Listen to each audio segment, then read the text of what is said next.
Manchester United 4, Sheffield United 2. So a win about time expected, but it took until the 80th minute for Manchester United to go ahead. Brilliant goal by Bruno. Manchester United had 83% of possession in the first half, 57% in the second. And, well, it's not a bad night because Newcastle United also lost. Liverpool lost as well, but we'll have mixed views on that one, given how it affects the league title.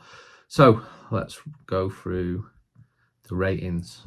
Well, Sheffield United have won one away game all season, so Manchester United really did need to win. But remember a couple of seasons ago in COVID football when they won at Old Trafford.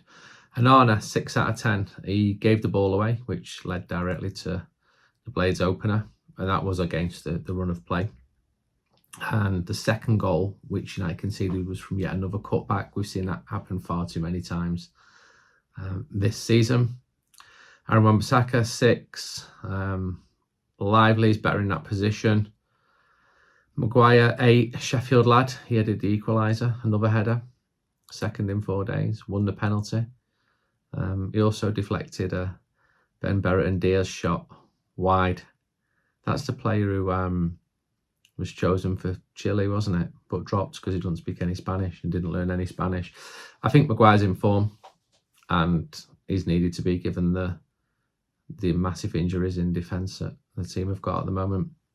He played alongside Casemiro, 7 out of 10, but very comfortable. 141 touches. And when I look at the stats, you very, very rarely see figures as high as that, which just shows Manchester United's dominance and just the fact that the build-up was often started through him. He should have done better with a header after 12 minutes. I think he knew that. Tackled well at the start of the second half. He also seemed angered by some of his teammates, but things did get better. Diogo Dalot, 7.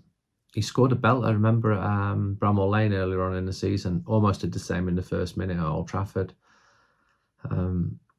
Lost the ball before the third goal. Was all over the pitch. Made a really good run forward and was one-on-one before being dispossessed by Hojlund. He was furious that the goal wasn't given before Bruno scored the penalty. Combined well with Garnacho on the left. Started to move for the third. Well, he's had a busy night, hasn't he? Because put that ball through to Bruno and then to Hojlund. So 7 out of 10. And well done. Kobbie Mainoo, 7. I find myself writing hardly any notes when I watch him play, but I still think he played well. Lovely ball to Fernandes on 76. And he passed back to him 4 minutes later for the winner. Well, yeah, we thought it was a winner. It was the third goal. Very comfortable. He's become a really important player for Manchester United. 17 attempts in the first half against 3 from Sheffield United. So 7 for Kobbie. Eriksen, 6. It was his first start for 3 months. Struck a shot over after 20. He was involved. He wasn't the threat of the players in front of him. In fact, Kobbie Mainoo played more advanced than him. And Bruno was obviously more advanced as well and far more creative. Garnacho, 7. Messed up an early chance. Put a cross in. Lovely cross for Maguire's header. Ran. So a decent night for him to earn his 7. Bruno Fernandes, 9. He's Manchester United's best player at the moment. Without him, the team would be struggling even more. He shot on target after 38, shot wide after 58. Brilliant penalty. Really calm now. Because there was a time, wasn't there, when we were a little bit worried about his penalties.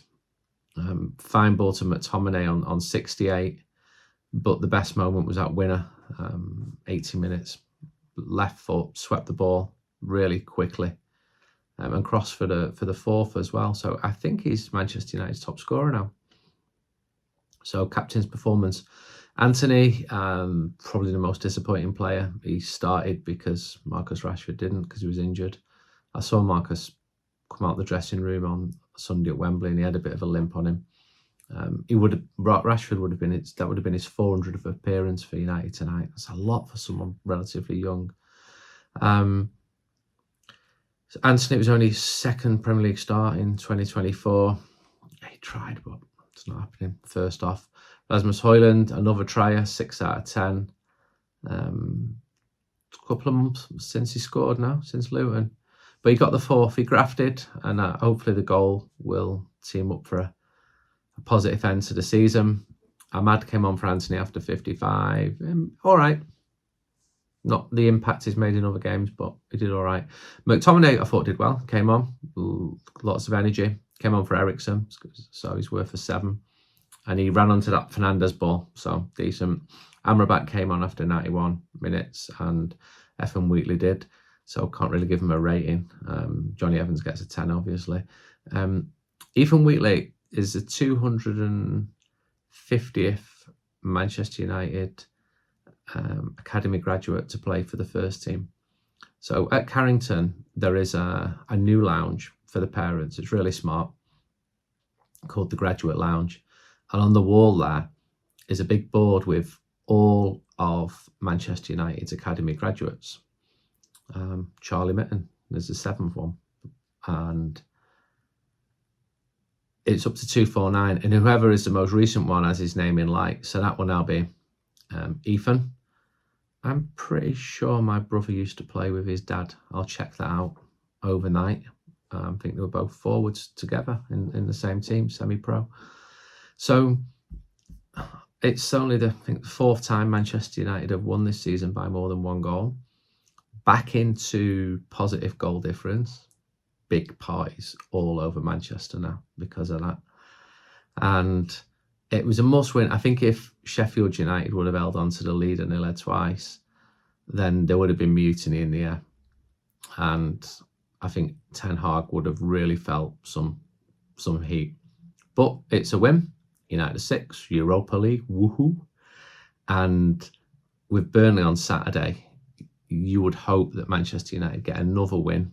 It's way too late now to go for a top 4 finish. Top 5 would have been a bit more realistic, but it certainly doesn't look like an English team's going to get a Champions League place for there now. So United not reaching the Champions League is really significant, actually, because the way that the players' wages and the managers' wages is constructed around Champions League football, and it's about 26% more when the team are playing Champions League football. So that's a big blow. I think that European football, even if it's Europa League or even the Europa Conference, the Conference League, is better than nothing. I just do. I realise not everyone would agree with me there, but I think